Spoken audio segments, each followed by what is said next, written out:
Welcome to the CIONET podcast. My name is Daniel Eycken. I'm here with Laura Garrido, the Chief Technology Officer of Ferrovial. Welcome, Laura. Thank you very much, Daniel. I'm really pleased to be here and have the opportunity to share my team's accomplishments with all the audience of CIONET podcast.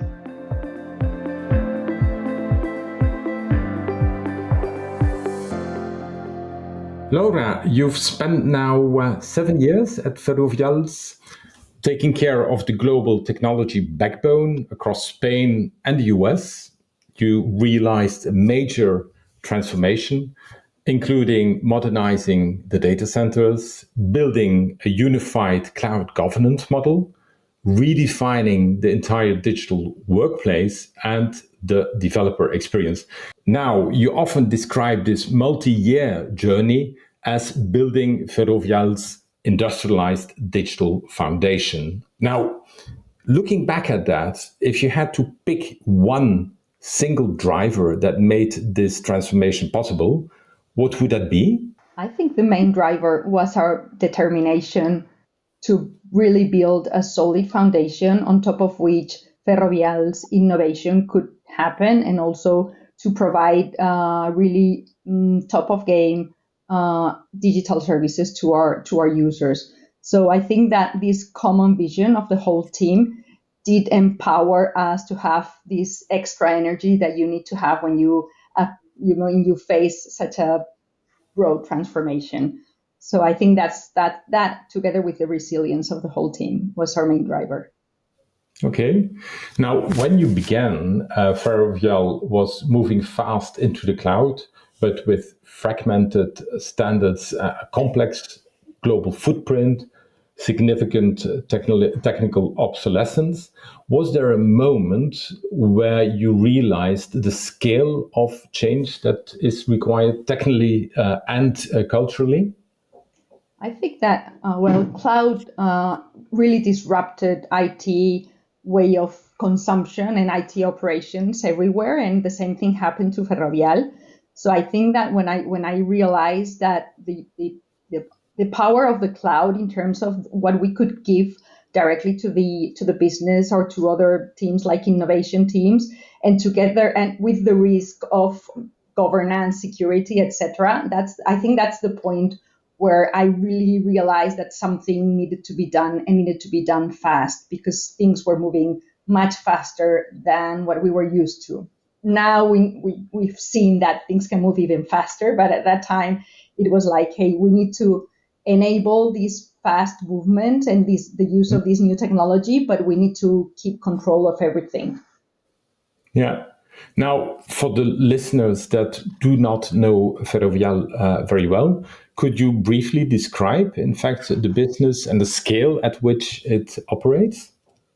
Okay, so Ferrovial is a multinational company whose mission is to develop and operate infrastructures efficient and sustainably. And we operate all over the world. We have 4 main business units, which are construction, toll roads, airports, and energy.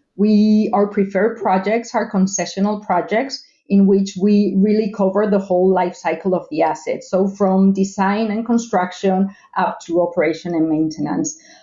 We have key projects or key concessions that we have are, we have managed lanes in the US and in Canada, like the 407 in Toronto. Okay, it's a managed lane, and also we have other managed lanes in the US, in Dallas and in North Carolina, and we have also, we are building right now the new Terminal 1 at JFK on the airport side. So as I said, we like to cover the full cycle.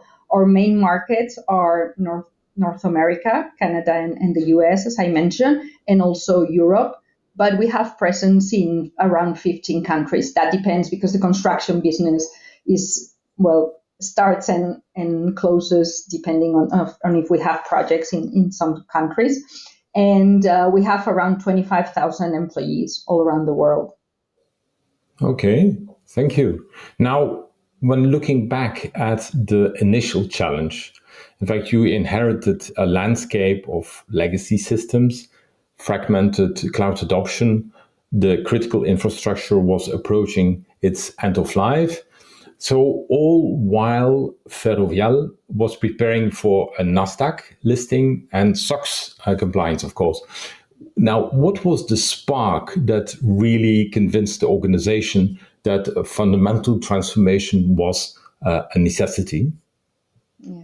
Okay, so innovation is one of the core values in the company. So we have innovation as one of our main assets, and that had been applied all over the history of Ferrovial, and mainly in all the design process of the construction or of the different infrastructure that we build, and also in the concession models. Right, we've always been very innovative, and I think that as construction and infrastructure businesses started digitization, and the company realized that digitization was going to be one of the key pillars of this innovation in the future. That's when we all realized that a core digital foundation was going to be needed if we wanted to keep this capability of being innovative and of proposing to the market differential solutions. You've delivered several major programs.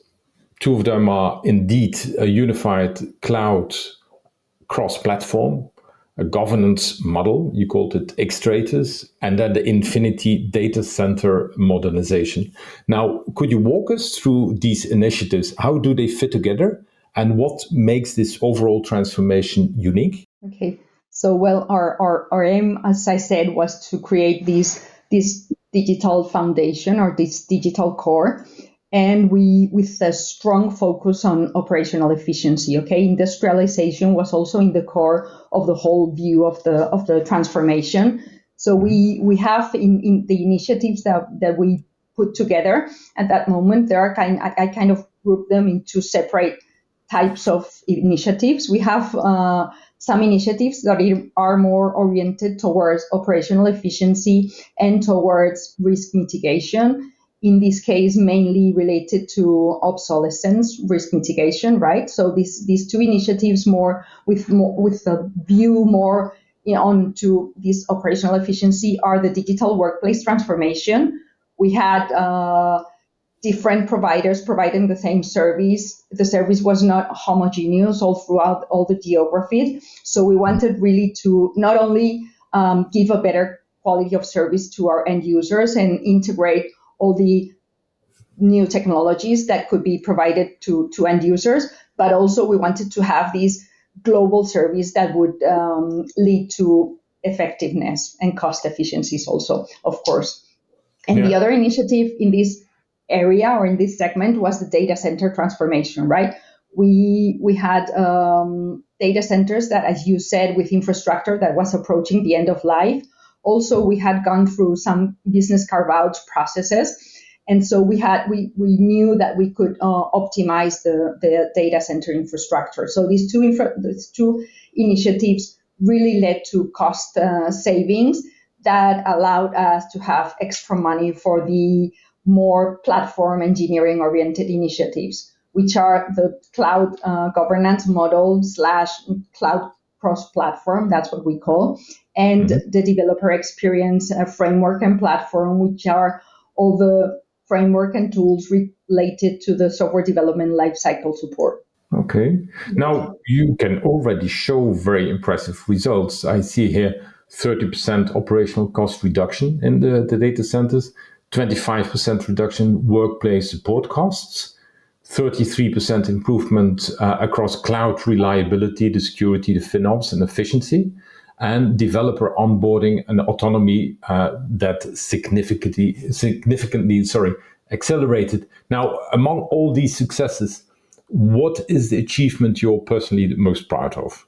Okay, so I think that, even if I'm very proud of all of them, as you can imagine, I think that the cloud governance model was something special, right? Because it was a challenge in terms of a technical challenge. Okay, we had to build these core platforms at that age. At that time, everybody was talking more landing zone with more basic services. So from a technical perspective, it was a challenge.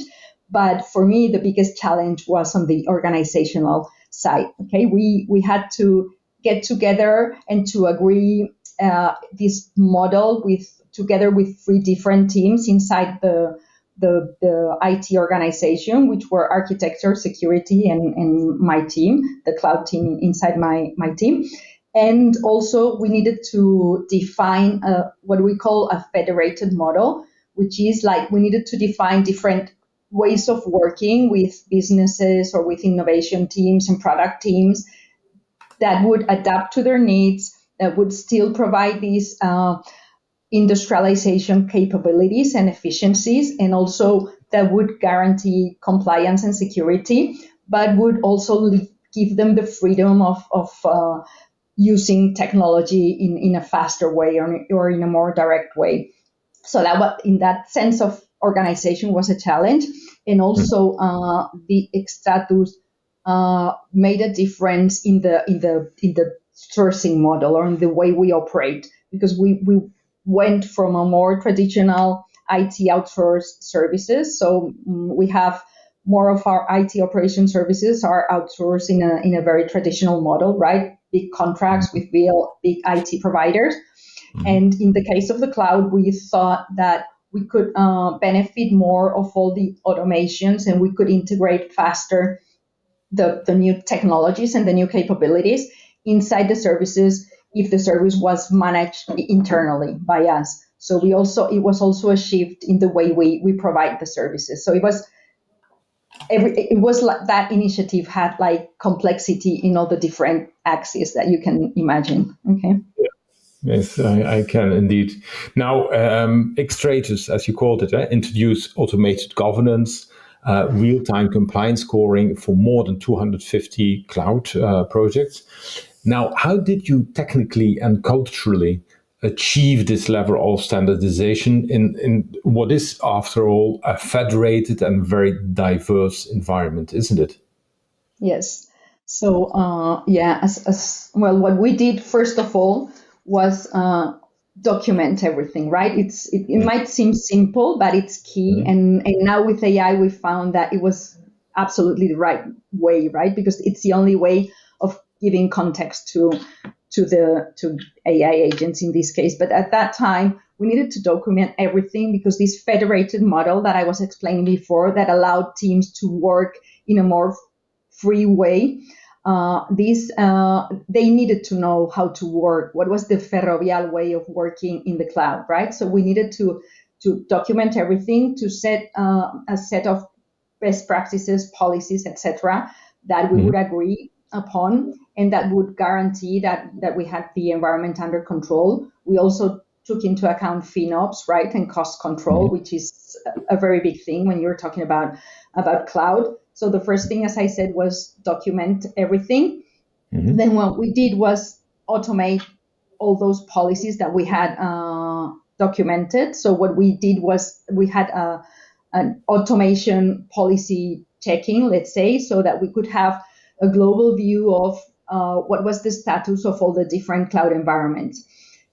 These together with, we define what we call core cross services, which are all the more infrastructure services that you can provide, like communication services, security services, data access services, all these cross services that product or innovation teams or business teams would need, that are a very high cognitive workload for them because they are not infrastructure experts. So if we provided them to them, that was faster. We ensure that compliance was met, and we could start working with them. Also, what we set up was like a very collaborative environment. So whenever someone in a specific business unit or team had a need, and they wanted to, I don't know, use a new technology, for instance, they were able to define the policies and the security requirements for that specific technology. So we wouldn't, from the central point, block them. They were able to define them.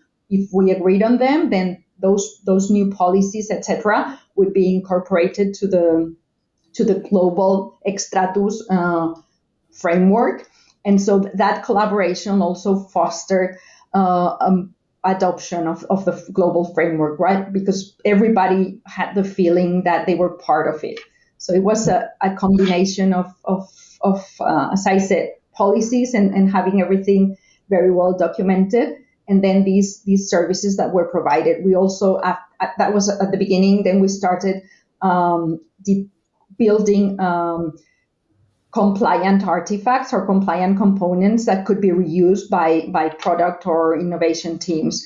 And that would streamline the time to develop new products and also make sure that they were compliant with our policies. Also, what we have is all these set of dashboards that we can have we can have a vision of the status of compliance and and we can control cost on a global manner. So that also having the global visibility allows us to put focus on the teams or on the projects that needed more attention.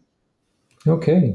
Now let's talk about maybe the side of the developers. There's the developer experience framework, as you call it. It became a catalyst not only for DevSecOps standardization, but also for accelerated AI adoption. Now, can you explain how all this is reshaping Ferovial's software engineering? Okay. So yeah, the developers framework or developer experience, as we call it, that covers all the, as I said, all the tools and processes related to software development lifecycle.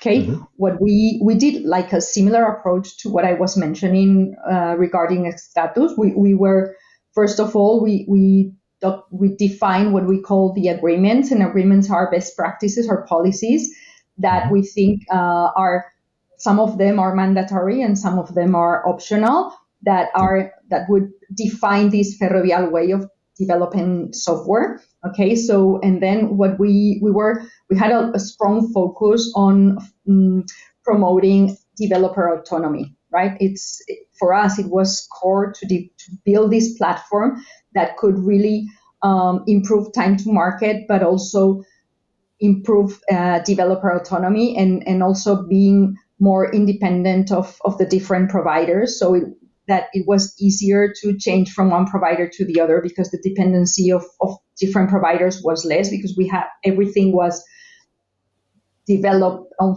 Ferrovial's way, following our best practices and our guidelines. So as I said, on top of defining what we call these agreements, we define also this platform.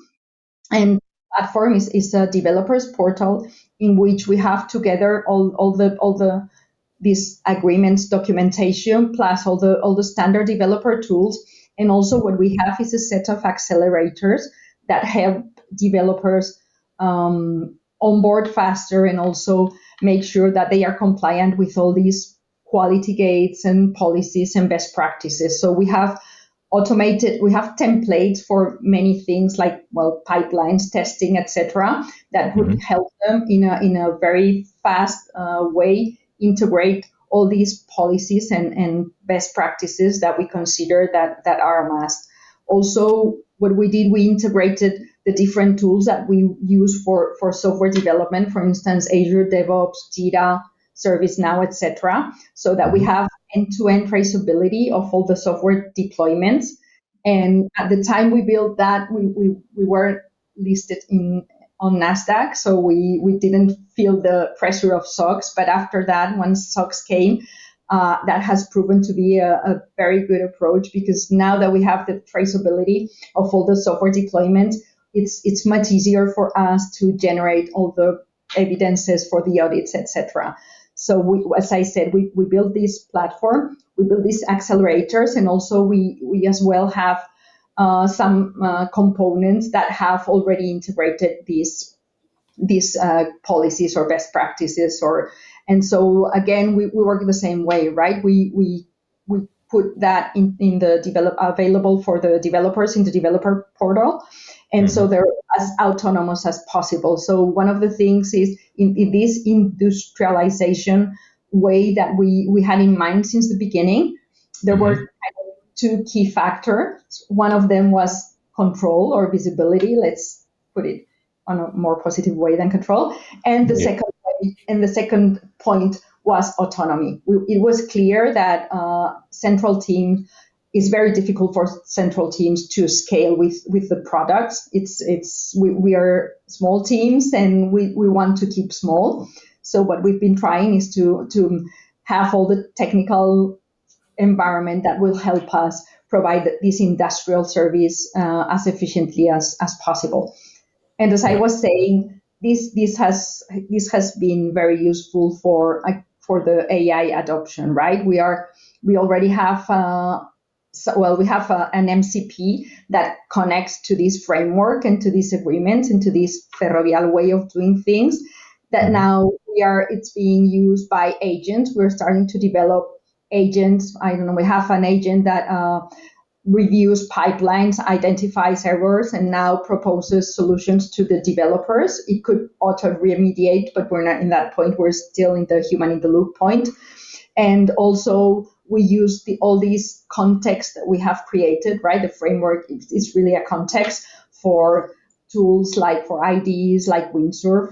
So it's again, I think that nobody normally on the technical side like to document and to have things defined in a detailed manner. But we're all discovering that it's a key point to progress and to move forward. Yeah. So the good old documentation, good old documenting processes. I mean, it's done in different ways than we used to do it. Yeah. Right, but it's still writing down the way you like things to be done. We have reached 43 of the products are onboarded in the framework. We started with the framework on 2024, so we are actually very happy with the level of adoption, and we have like over 700 agreements in the platform with 300 components that have built in these agreements. So the results are showing that we were in the right way. You were doing the right things. Yeah. Yes, we were. Yeah. Yeah. Now, Infinity modernized the entire data center footprint in just 14 months. Now, it is a very short term. How did your team manage to do this massive program with, if I understood well, zero operational impact?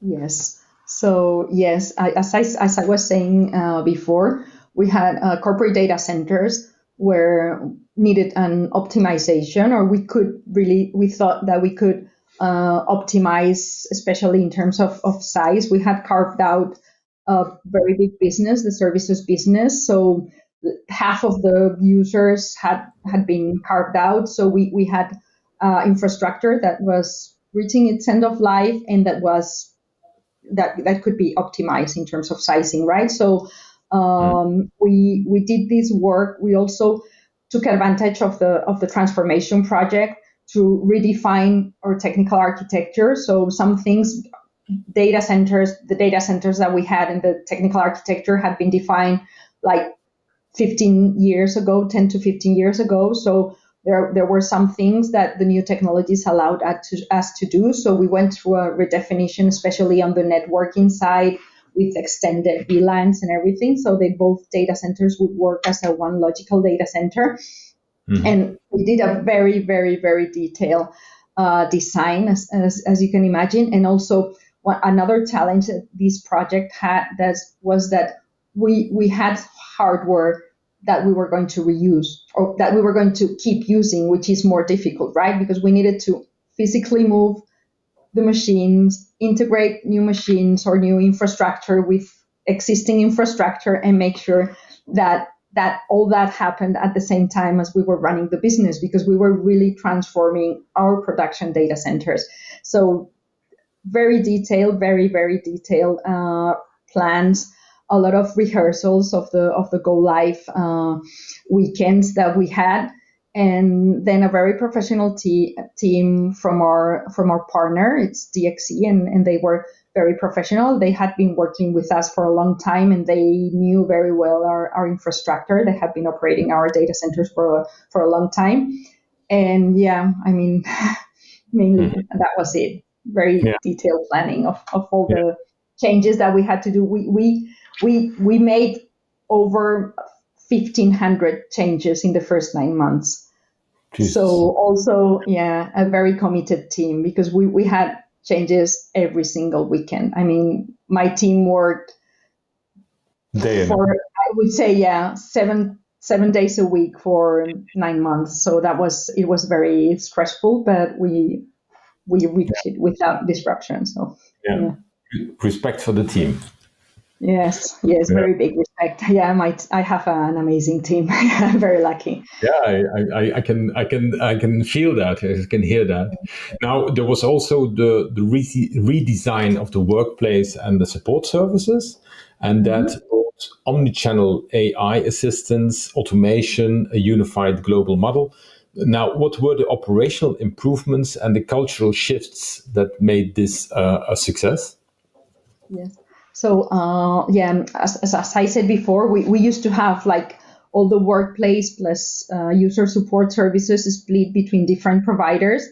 And so we wanted to have everything under one global contract in order to have these operational efficiencies and also to improve service quality, right? Because when you have a service split between different providers, there is always a ping pong between them when things go bad. Also, with what we have found out, and I think it's like a global theme with in all the projects or in all the programs that we committed, that we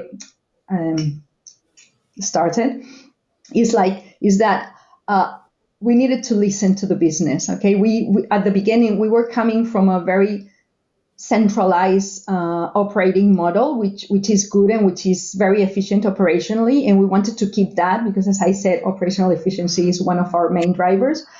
But we found out that we needed to listen to the business and be open to adapting to specific business needs. We have very different business. Concessions business is very different from construction business.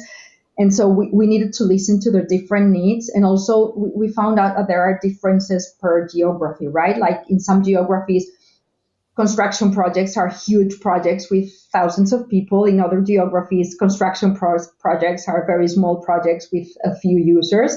So we needed to adapt this efficient operating model to the different business needs. So again, we listen to the business and we define a flexible way of providing, especially the support side of the services. So we have defined what we call a community of IT support, in which there are technicians from the outsourcer. We have the traditional support service provided by our outsourcer. In this case, it was Accenture.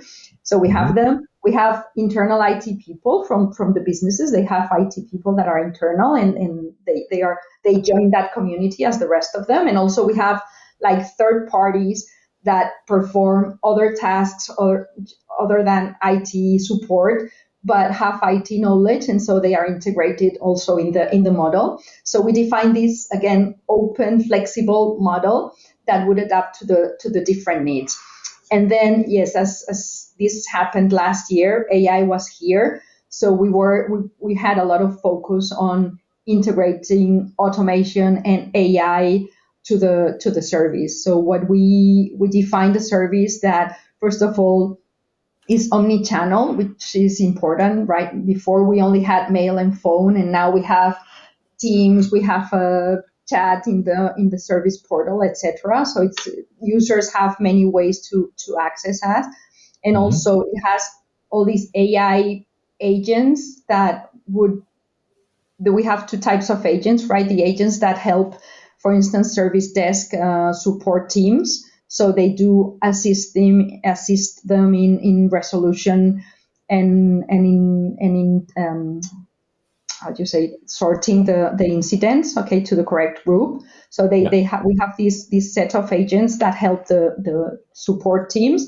and also we have a chatbot that is much more advanced than the one that we had before that uses AI and for end users. So we wanted, as I said, to redefine the way we provide services to the users, but also thinking of these specificities of the different businesses that we have. And again, that was for us the biggest challenge of this project was the transition, right? Because when you provide services to 15,000 users in all the geographies. It's a challenge to the transition process is a challenge. We performed the transition in 3 months and with no bigger problems. So KPIs weren't impacted. And after a year of that, what we have seen is that service level has improved. So we're again happy with it. And as you mentioned, the cost savings are significant, right? We're over 25%. So yeah, again, this worked out very well. Yeah, hard work again for the team, right? So with results, hard work with yes. Successful hard work. Yes. Now, going back to the infrastructure modernization, so that is often completely invisible to stakeholders, to business stakeholders in particular. Now, still, you got a very strong alignment. You already mentioned it with your leadership, with your business units, with your global teams.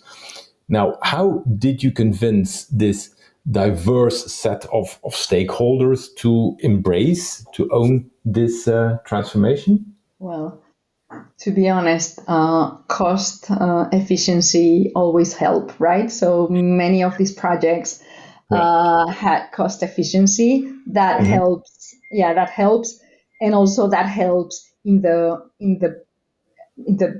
way they see us, right? Once you show that you're cost conscious, then you can talk about building new things because they know we are cost conscious. Also, I mean, compliance is important. Compliance is very important. So once that we started showing that we could, first of all, control and have visibility, right, of what was going on in terms of security and compliance. That was very important. And then when we started showing that there were improvements in the different indicators or KPIs especially for the security and compliance, that helped a lot.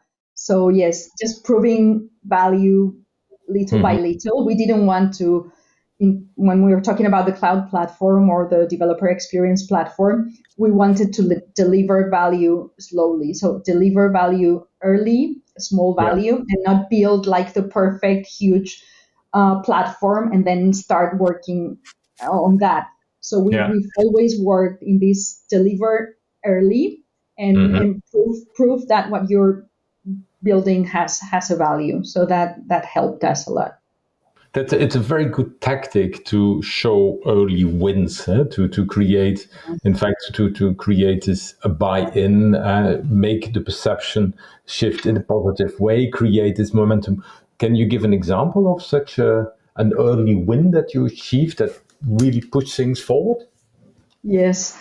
For example, with the cloud platform, with cloud, we were talking before, like cloud, many teams were already working in the cloud and speed was very important to them, right? So once you arrive with something that is called governance model, everybody's like, what's going to happen? We're going to be very slow. So one of the things that we built very early was we automated all the onboarding, all the cloud environment onboarding. So what the teams started seeing was that they would open a request, and in a couple of hours they would have the full environment set up with all the security, all the tools that they needed to be inside Ferrovial's ecosystem and inside these guidelines and policies without any effort from their side and in a very, very fast manner. So that was something that helped the rest of the teams start willing to work with us because they saw that we weren't coming with this heavy governance that would block everybody. Yeah. Apart from, let's say, the cost savings or the early wins, you, of course, try to build or make the organization future-proof. So what long-term capabilities has Ferovial gained from this transformation, in your opinion? Okay, so on top of the what we have gained with these specific initiatives, that we have gained resilience, scalability, agility. I think that one of the most interesting aspects of this transformation has been that it has set the basis of a way of working that has proven to be that to work for the different teams, right? So this way of working, of building core technology services and core platforms, that would provide services, that would provide reusable components. Perhaps in the age of AI, reusable components are not something that are interesting anymore. But to have this set of policies and everything well documented has proven to be interesting. So this core of technical knowledge / services, and then that allows the teams that use the technology or the teams that build on top of this core to work in a fast way, in a secure way, but also to have the freedom to experiment, to start using new technologies, and to feel that they belong to this global team, this collaboration culture also that has been developed. I think it's the main benefit that we have provided if we think of the future. Really, I mean, in technology and what we have seen in the last year, I would say, or year and a half, we know that it's very difficult to think with 2 years ahead. Or so I think that the main or the more important things is to set this way of working and this basis of the way of organizing. That's the thing that would really help or to be more future proven, or as future proven as one can be in the current world. Okay. Now, X-rators and DevX enabled the AI acceleration by providing, as you told us, the structured documentation, the policies, the architectural standards. Now, how is this preparing Ferovial for the next wave of AI-driven development and autonomous operations, so the agentic AI, let's call it? Yes, so as I mentioned, we have already started to develop agents. So we're progressing towards that side. I think for me, on the development side, everything is more advanced. So I think that we were talking about this MCP that we have built on top of our policies, best practices, etc., that allows us to integrate third-party tools and to give them a context in a very fast way. That's helping a lot. For me, one of the challenges that we have now on these autonomous operations is more on the IT operations, not specific to software development, right? But the rest of the IT operations areas. And that, again, is a matter of mindset. So I think that one of the biggest challenges that we have in that autonomous operations side is a matter of making the teams understand that there is a lot of power in automating, that there is a lot of power in AI agents in the different IT operations. There is still a lot to do, at least from our perspective and from our experience. Fully autonomous operations are not here yet, but we can start walking that path, right? And we can start taking steps towards those autonomous operations. So we do have agents on the cloud operations side.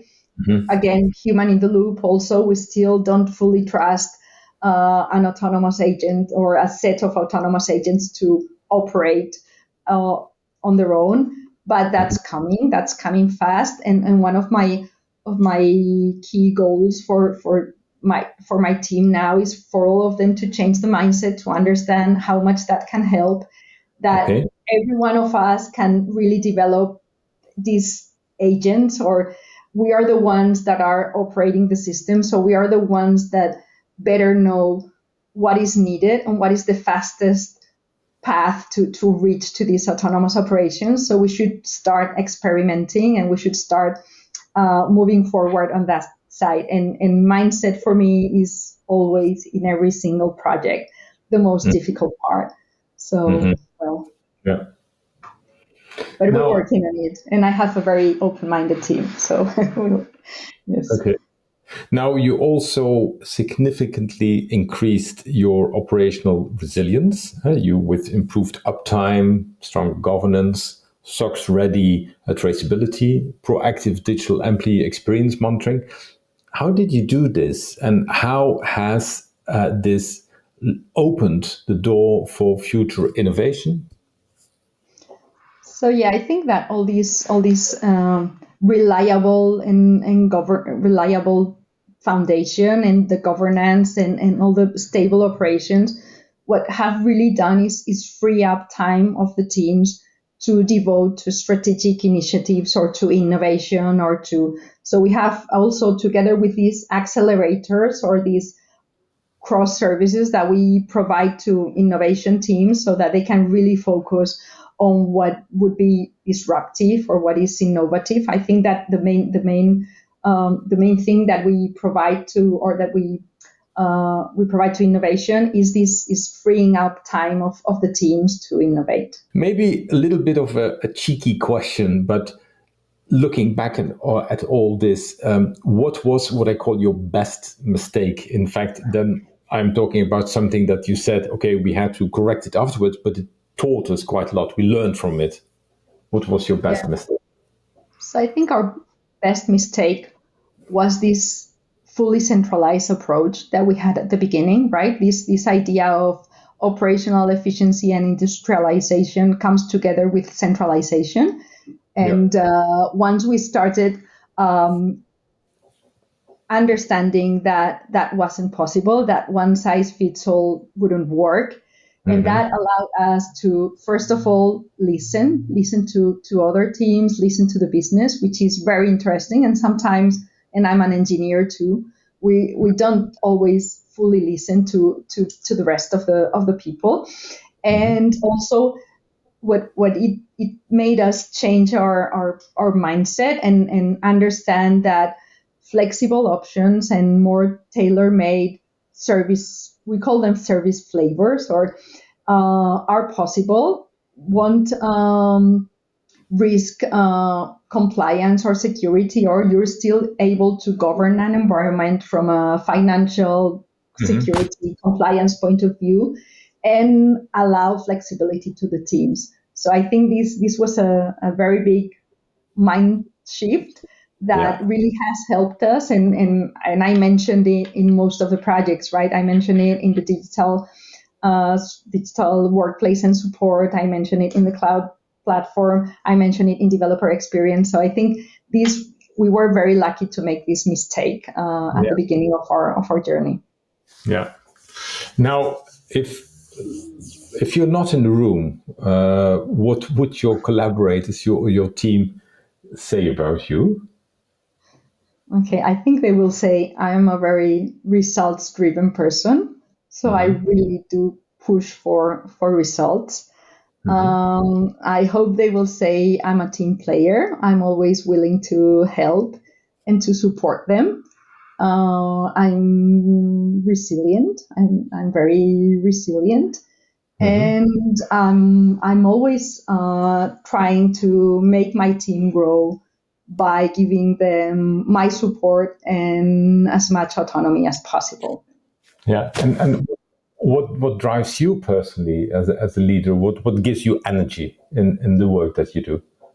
So what gives me energy is the people, right? The people I work with, and seeing the people and both sides of the people. First of all, my team.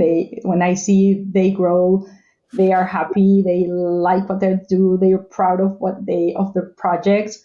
That gives me a lot of energy. And also our users, right? Our end users. When I see our end users that we have improved their life, that we have improved the way they work, that's another thing that gives me energy. So yeah. So maybe a question to know a little bit more about Laura herself personally.